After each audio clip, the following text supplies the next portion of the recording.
दूसरी बात, आज जहन्नवा देवी जी का जन्म तिथि है। जहन्नवा देवी कौन है? नित्यानंद प्रभु की शक्ति है। जैसे राम की शक्ति सीता जी हैं, कृष्ण की शक्ति राधा जी हैं, बलदेव जी की शक्ति रेवती जी हैं, ऐसे बलदेव प्रभु जी हैं नित्यानंद, और ये रेवती जी ही जहन्नवा देवी। ये जहन्नवा देवी बंगाल में एक कलना है स्थान, गंगा के तट पर कलना है। इधर पूरब तरफ में और पश्चिम तरफ में शांतिपुर है, अद्वैताचार्य जी का घर है, बहुत ही प्रसिद्ध स्थान है। वहीं पर दो भाई रहते थे महाप्रभु के समसामयिक, गौरीदास पंडित जी और सूर्यदास सरखेल, ये दोनों भाई थे। गौरीदास जी परम भक्त थे और सूर्यदास सरखेल उनके छोटे भैया थे। भक्त थे किंतु कहीं मुसलमानों के कहीं राज्यसभा में अकाउंटिंग का कार्य करते थे, लिखना, अकाउंट रखना। जो अकाउंट रखते हैं उनका नाम होता है सरखेल। पूरी में भी बसा थे वो पता, उनके भी अकाउंट सब समय रहता है, तो ये अकाउंट रखते थे, इसलिए उनका नाम हो गया सरखेल। किंतु थे बड़े भक्त कि दो कन्याएं थी ये, और वसुधा। जन्मा जी बड़ी थी और वसुधा जी छोटी थी। कि वसुधा जी बड़ी थी याद नहीं। फिर जन्मा के घर से कोई बच्चा नहीं हुआ। वसुधा जी जो छोटी थी उनके घर से एक बच्चा का नाम था वीरभद्र और एक लड़की का नाम मुझे याद नहीं। तो ये जन्मा जी अपने जब विवाह नहीं हुआ था उस समय अपने पिता के निकट अधिक न रख करके वो रहती थी अपने जेठा के हैं, जेठा कहते हैं ना, क्या कहते हैं, ताऊ जी के पास में रहती थी। ताऊ जी ऐसे भक्त थे, गौरीदास पंडित जी। गंगा के किनारे घर है, कुटी है, विवाह शादी नहीं की, छोटे भाई ने किया, परम भक्त हैं। महाप्रभु और नित्यानंद प्रभु जी को ऐसा आकर्षण किया कि महाप्रभु उनसे मिलने के लिए एक बार नित्यानंद प्रभु जी अद्वैताचार्य जी शांतिपुर में आया और वहां से गंगा पार करके कलना में इनसे भेंट करने आए। इन्होंने बड़ा आदर किया।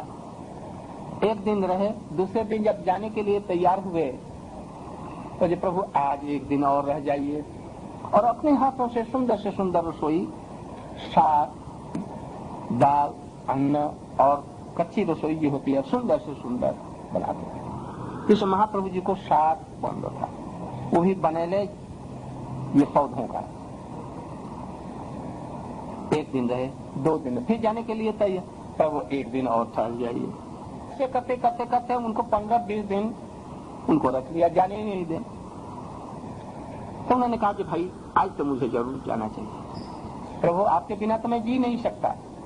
तो ठीक है, इसकी व्यवस्था मैं करूंगा। अपनी प्रतिमूर्ति वहां से नवद्वीप जाकर के भेज दूंगा।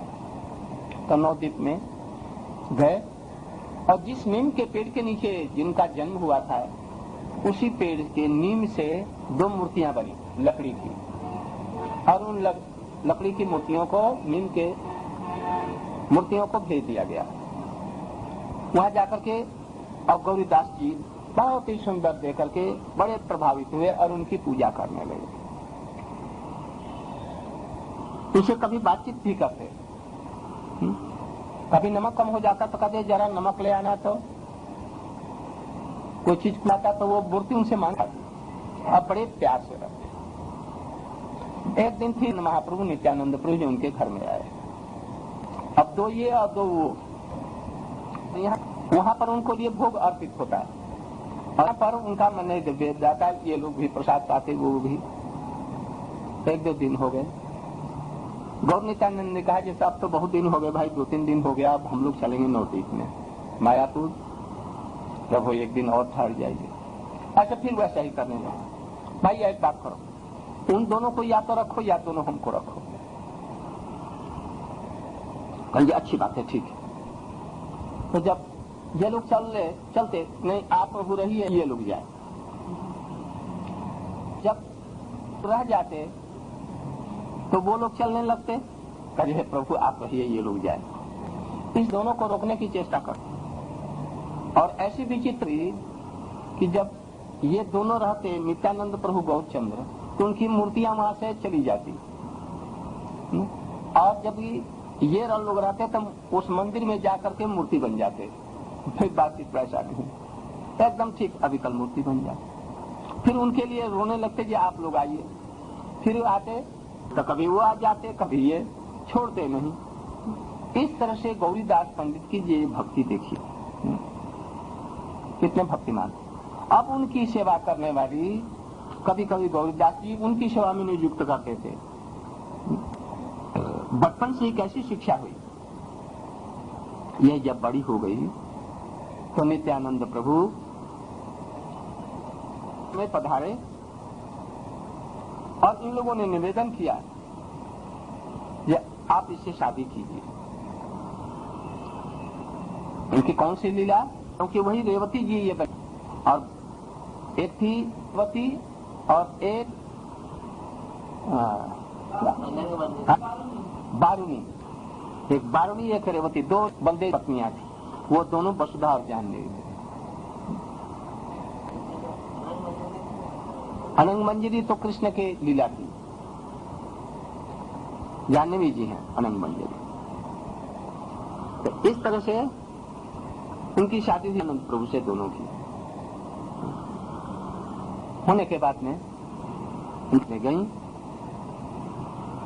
कुछ दिन जाने के बाद में वसुधा जी के पुत्र हुआ। फिर वो जब बड़ा हुआ, कुछ बड़े हो गए, तो नित्यानंद प्रभु जी, महाप्रभु जी अप्रकट हुए। फिर नित्यानंद हो गए और सब लोग धीरे धीरे उनके लीला के जितने परिकर थे वो सब लोग चले गए। अब जन्मा जी रह गई, वसुधा जी रह गई, इनका पुत्र ये रह गया। पुत्र करीब करीब 12 वर्ष, 13 वर्ष, 14 वर्ष का हो गया, 15-16 वर्ष का हो गया, किंतु अभी तक किसी से दीक्षा नहीं ली। नित्यानंद प्रभु स्वयं भगवान है, उनके पुत्र ये हैं। लोगों ने परामर्श दिया कि तुम किसी से हरिनाम दीक्षा जरूर लो। जब महाप्रभु जी ने दीक्षा हरिनाम लिया है, नित्यानंद प्रभु जी ने भी लिया है, तुमको जरूर लेना चाहिए।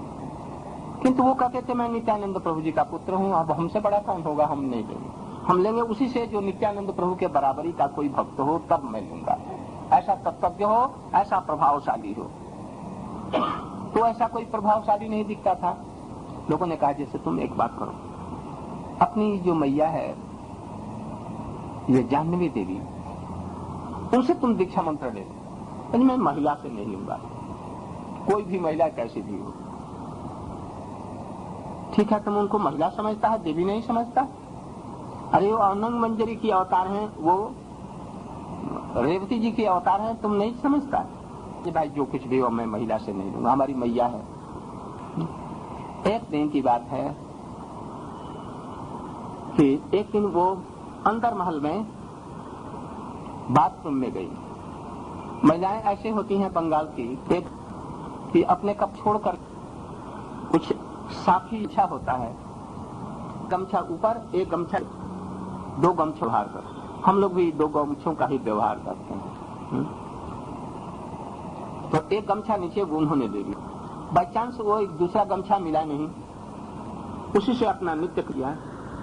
और होने के बाद में वो कुएं पर आई, कुएं से पानी खींच रही है करने के लिए, और ऊपर वाला कपड़ा नहीं है, नीचे वाला तो है। और इतने में 16 वर्ष का वो लड़का हो गया है, वीरभद्र। उसको कोई एक खास जरूरत क्या से जाह्नवी देवी से, वो अंदर महल में आ गया कुएं के पास में। अरे मैया मैया तू कहाँ है, मैं कहते हुए जब कुएं के पास आया तो लड़का तो है बड़ा है, उसे भी लज्जा है। उनके वस्त्रच्छल इत्यादि खाली हैं, ऊपर से केवल नीचे से ये पहनी है, नीचे वाला ऊपर वाला कपड़ा है नहीं, इसलिए बड़ी लज्जित हुई। लज्जित हो, अब क्या करें। आधा बाल्टी आधी दूर तक आई है कुएं में, और दोनों हाथ से अभी खींच रही हैं। ये 2 हाथ और निकले, 4 हाथ हो गए। 2 हाथों से इधर में ढक लिया और 2 हाथों से खींचने लगी। देखते ही एकदम दंडवत प्रणाम हो गए। तुम्हारी ये तो सचमुच में ये तो स्त्री महिला तो है नहीं, ये तो चतुर्भुज है। ये तो ये सचमुच में लोग कहते हैं ये वारुणी देवी जी हैं, रेवती जी हैं। रेवती जी की भी ऐसी शक्ति थी। बलदेव जी कभी कभी द्वारका में चतुर्भुज भी हो सकते हैं, उनकी पत्नी भी हो सकती हैं। ये तो साक्षात लक्ष्मी जी हैं। प्रणाम किया, फिर निकल कर चले आए। फिर जब उन्होंने स्नान किया तो उनके पास में आकर के बोले जी आज ही आपको हमको दीक्षा देनी पड़ेगी। तब उन्होंने अनुग्रह करके उनको दीक्षा, हरिनाम और दीक्षा दिया। ये जहानामा जी का चरित्र। उस समय वैष्णव समाज में जब नित्यानंद प्रभु महाप्रभु जी नहीं रहे तो उस समय में बंगाल और ब्रज और उधर में जगन्नाथपुरी, 3 जगह तो हम वैष्णव के क्षेत्र हम लोगों के हैं, गौड़ीय वैष्णव के। सब लोग इनको अपना श्रेष्ठ व्यक्ति मानते। वैष्णव जगत की सम्राट थी, उनके बिना आदेश का कोई पत्ता भी नहीं हिल सकता था उस समय। जिसको जो कहती थी वो शिष्य के रूप में इनके आदेश का पालन करता था। यहाँ तक कि एक व्यक्ति था, बहुत सुंदर पाठक और अपने को बहुत भक्त समझता था, बहुत त्यागी बैरागी था। उसका नाम था रूप कविराज। एक दिन वो प्रवचन कर रहा था और ये हाथ में माला लेकर के हरे कृष्ण कर रही हैं, आंख बंद करके सुन रही हैं। उसने कहा कि यदि भागवत की कथा हो उस समय माला करना और हरिनाम करना आंख बंद करके, ये अपराध है, ऐसा नहीं होना चाहिए। वो ये नहीं समझा कि हमसे लाखों गुण ऊपर हैं, ईश्वरी हैं, नहीं समझा। उनको शासन करने की चेष्टा की। और भी 2 ऐसी बातें हुई जो रूप गोस्वामी के सिद्धांत को उलाट करके दूसरी तरफ में देखना चाहा। उनके सिद्धांत ठीक है, हमारा सिद्धांत ठीक है। उन्होंने आदेश दिया उसकी और बातों को देख करके, ये वैष्णव समाज से इसका बहिष्कार होना चाहिए। मैं घोषणा करती हूँ कि ये वैष्णव समाज में नहीं, ये पतिबाड़ी है। पतिबाड़ी मैंने धर्मराज ने बहुत अपने को बड़ा समझता है किंतु है नीचा। बस सुनते ही वैष्णव समाज से उसका बहिष्कार कर दिया गया। उसको अब कोई पूछता नहीं था, ऐसे प्रतिभाशाली थी। जिस समय में नरोत्तम ठाकुर जी का नाम सुना होगा आप लोगों ने, उनके कीर्तन पदावलियां हैं। नरोत्तम ठाकुर जी जब वृंदावन से लौट करके घर गए तो उन्होंने ठाकुर जी की प्रतिष्ठा कराई। उसमें श्रीनिवास आचार्य आए और इनको भी बुलाया गया। ब्रज से, पुरी धाम से और गौड़ मंडल के जितने भी भक्त लोग थे सभी लोग वहां पर आए। कनिष्ठ, मध्यम, उत्तम सभी लोग आए। उस समय में श्रीनिवास जी जब भागवत का पाठ कर रहे हैं तो जिस समय में रासस्थली का वर्णन करने लगे उस समय रास वहां पर सब अपने आप प्रकट हो गया। जितने श्रोता थे उन लोगों ने देखा। जब भागवत समाप्त हो गया तो देखा जी कुछ नहीं। इसके बाद नरोत्तम ठाकुर ने कीर्तन आरंभ किया। उनकी पदावलियों में बहुत सुंदर सुंदर पद हैं। राधा कृष्ण प्राण मोद जुगल किशोर, और रास के भी पद हैं। जबकि उन्होंने उनका अपना सुर, ताल, लय, मान, शास्त्रीय संगीत करते थे। जब मृदंग बजने लगा और जब वो कीर्तन करने लगे, नृत्य करने लगे, एकदम चैतन्य महाप्रभु अपने समस्त परिकरों के साथ में प्रकट हो गए। जो अप्रकट हो गए थे तब तक महाप्रभु के करीब 250 वर्ष बाद में वहां पर प्रकट हो गए। कीर्तन विराट होने लगा। थोड़ी देर में राधा कृष्ण सभी वहां पर एकदम उपस्थित हो गए बदल करके, और रास जैसा स्थिति हो गई। सब लोग देख करके आश्चर्यचकित हो गए। जब कीर्तन बंद कर दिया तो देखा जैसे कुछ नहीं। ऐसे ऐसे ये लोग थे गुणी, ऐसे ऐसे परम भक्त थे। उस समय में ये गई, इनके चरण धोए अपने आप नरोत्तम ठाकुर जी ने, और पान किया, सब भक्तों को दिया। तो बतलाइए जैसे ये कैसे होंगी, ये कितनी प्रभावशाली ये थी। महिला होने से उसको ये कोई इम्पोर्टेंस का नहीं, ऐसा नहीं किया जा सकता।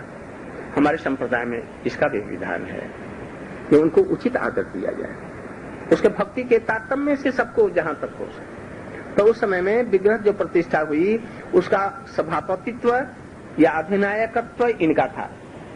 सब लोग इनकी पूजा करके, इनका आदर करके अब तक विग्रह प्रतिष्ठा या पाठ प्रवचन सब करते थे। उस समय जो विग्रह प्रतिष्ठा हुई 6 ठाकुर थे।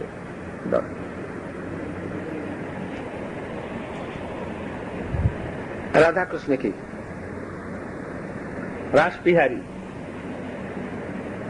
मदन मोहन, गोविंद, गोपीनाथ, राधा मदन, गौरांग, गौर नित्यानंद, वल्लभी कांत, गोपीकांत, इस तरह से 6 विग्रहों की स्थापना बहुत धूमधाम से मचा। भारतवर्ष का एक प्रधान क्षेत्र बना वो तब से। मूर्ति जब स्थापित हुई तब एक प्रश्न आता है। क्या प्रश्न? ठाकुर जी की कोई मूर्ति है या नहीं?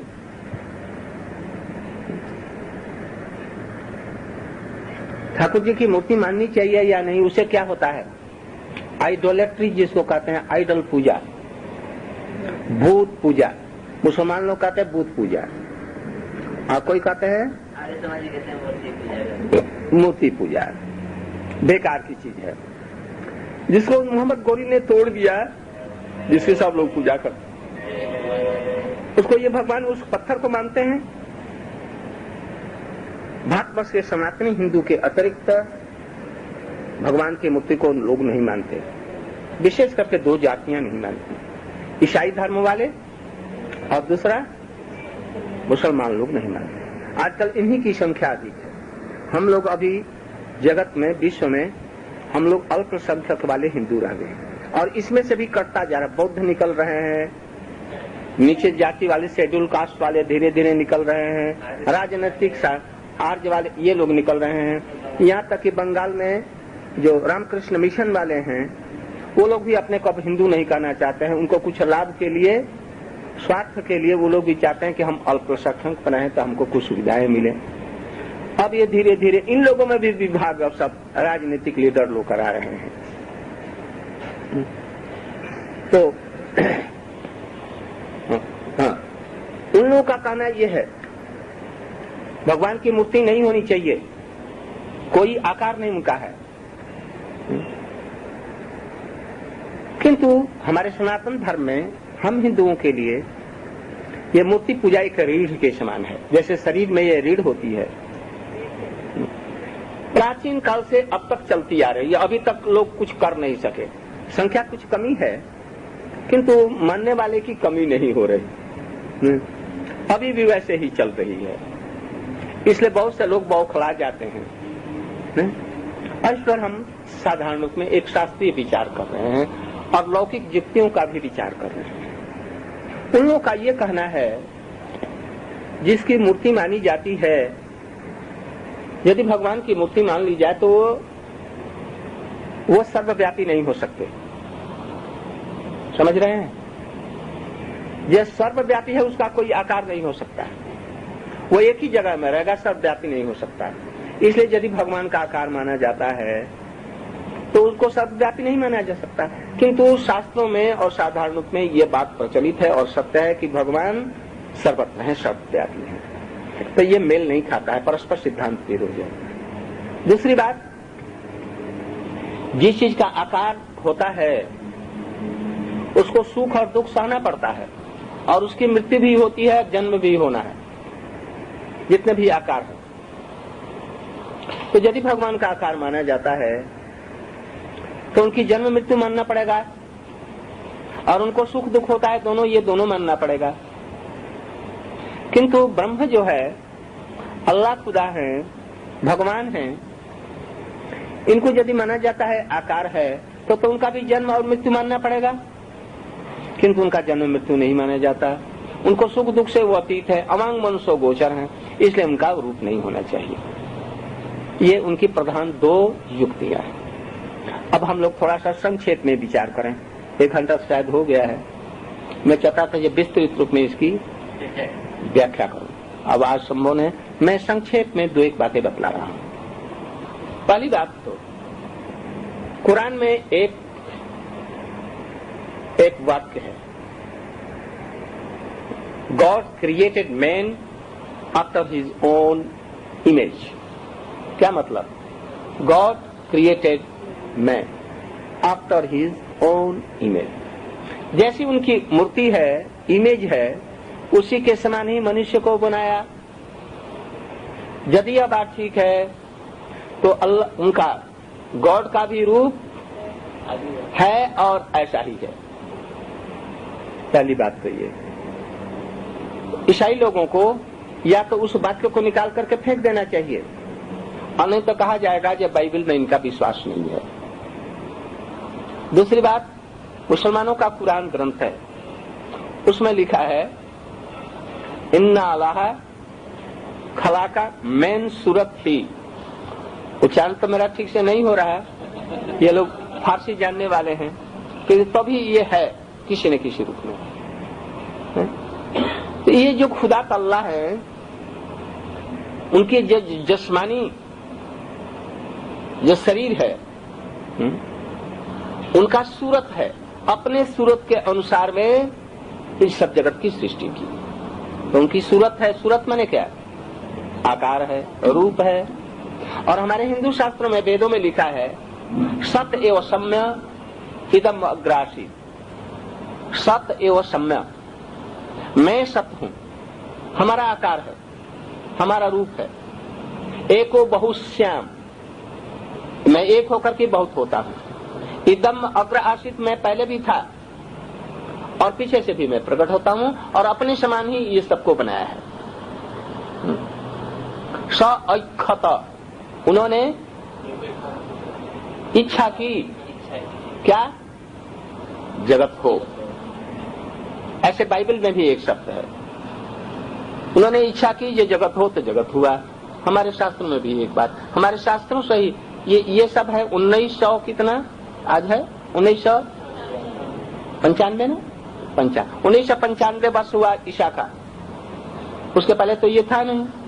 और हमारे वेद तो बहुत पहले के हैं, इसलिए हमारे वेदों से लिए गए। और कुरान शरीफ 1400 कितना दिन हुआ, वो भी हमारे शास्त्रों से ही कुछ लिए गए हैं। उनका कुछ अपभ्रंश, ये सब चीजें हैं। तो इसमें भी वैसा लिखा गया। गॉड मैंने क्या?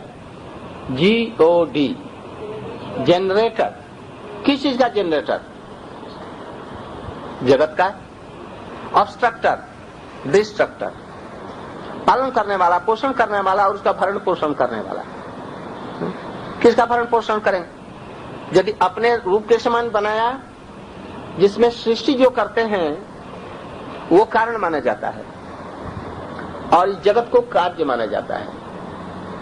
इसलिए इसको कहते हैं cause and effect theory, cause and action theory. और एक है सब कारणवाद, इसी का अनुवाद है हिंदी में, सब कारणवाद। ये दार्शनिक शब्द है। इस पर जब विचार करते हैं, कारण में जो चीज है वही कार्य में दिखाई पड़ता है, अन्यथा जो कारण में नहीं है वो कार्य में नहीं हो सकता। आम के बीज में जो है वही अंकुरित होकर के उसी से आम ही का फल होगा, वृक्ष होगा। उसे बबूल नहीं हो सकता है, इमली नहीं हो सकती ना, सरसों का पौधा उसे आम नहीं हो जाएगा। जो चीज जैसा है, जिसमें उसमें जो पोटेंशियल है वही प्रकट होकर वैसे। यदि इस ब्रह्म में जगत के जो क्रिएटर हैं उनमें कोई रूप ही नहीं है, तो ये रूप वाले विभिन्न रूपों को देखते हैं, ये कहां से आया? आम के बीज में आम का पेड़ है कि नहीं है? जरूर है, हम देखते हैं। इसलिए ब्रह्म में जरूर जितने भी रूप हैं वो रूप हैं। और फिर शास्त्रों में निराकार किस लिए कहा गया? मैं संक्षेप में दो एक बात बतलाऊं, पीछे बतलाऊंगा, इसकी व्याख्या करूंगा किसी दिन। तो बतला रहे हैं,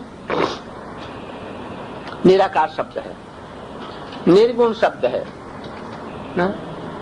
निर्गुण, निराकार और निर्विशेष, निःशक्ति, निरुपाधिक इत्यादि जो शब्द हैं, इसमें गुण प्रधान मौलिक शब्द है।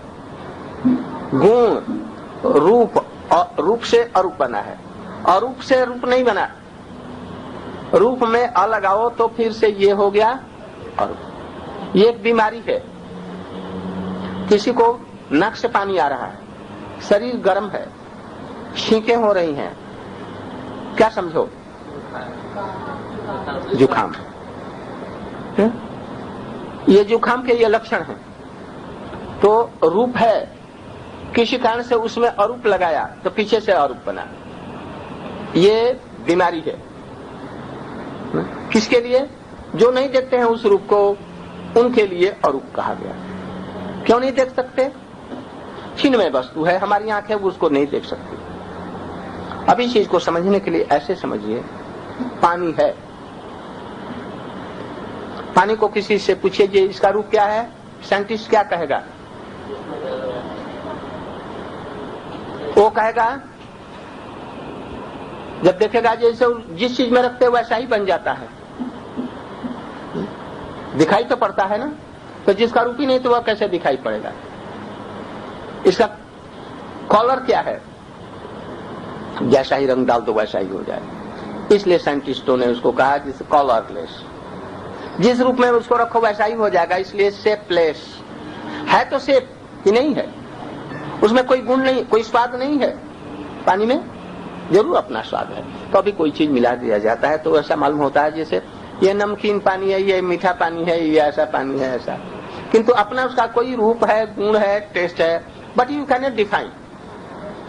लाखों शेप धारण कर सकता है। You can not define that what is the shape of water, what is the colour of water, what is the taste of water. इसलिए उसको निराकार इत्यादि कहते हैं। देख रहे हो, नहीं कर सकते। जब एक पानी के भी तुम रूप गुण इत्यादि को नहीं देख सकते, तो पानी को भी बनाने वाला उससे में ये सुख है, उसके रूप को तुम क्या डिफाइन कर सकते हो? इसलिए उसको निराकार कर दिया। क्यों? अचिंत्या खलु भावा न तांस्तार के न जो जयेत, जो प्रकृति से अतीत है, अवांग मनसो गोचर है, तुम अपनी बुद्धि से कैसे उसको नाप सकते हो, उस पर कैसे विचार किया? इसलिए शास्त्रकारों ने इसलिए कहा ये प्राकृतिक बुद्धि से नहीं पकड़ में आएगा, इसलिए वो निराकार है, वो निर्गुण है। भगवान में यदि गुण नहीं है तो ऐसे भगवान से हमें जरूरत क्या है जो कि जिसमें दया भी नहीं है, जिसमें प्रीति नहीं है, उस भगवान को मान करके क्या होगा? तो उसे तो पत्थर अच्छा है, पत्थर जैसा निष्ठुर है वैसे निष्ठुर है। आकाश जैसे निराकार हो गए तो आकाश को कोई पूजा करता है? इसलिए मुसलमान लोग भी, हिंदू लोग भी, क्रिश्चियन लोग भी या दूसरे बौद्ध लोग भी यदि मूर्ति नहीं मानते हैं तो मस्जिद किस लिए खड़ा करते हैं? जरूरत क्या के खड़ा, उसमें किस लिए? और ये बाइबल वाले क्या करते हैं? चर्च है ना, चर्च की जरूरत क्या है? खुले आकाश में निराकार का ध्यान भी तो नहीं होगा, उस तरह की कोई वस्तु नहीं हो सकती है। इसलिए ये सब कोरी कल्पनाएं हैं, उनको किसी न किसी रूप से उनको मानना पड़ता है, किसी न किसी रूप से। तो आज यहीं पर समाप्त करूं, और जब फिर आएंगे तो विस्तृत रूप में इसकी व्याख्या करके और भी उदाहरण और भी सब युक्तियां सुंदर सुंदर, जिसे आप लोगों को समझ में आ जाएगी कि भगवान का रूप है, जीवात्मा का रूप है, ये जो रूप है ये रूप नहीं है। अभी जो देख रहे हैं इसकी कोई स्थिति नहीं है, नित्यता नहीं है, ये तो मिट्टी है। इसलिए हम दूसरे दिन इसको बतलाएंगे, शास्त्रों से प्रमाण लेकर के, विचार लेकर। आज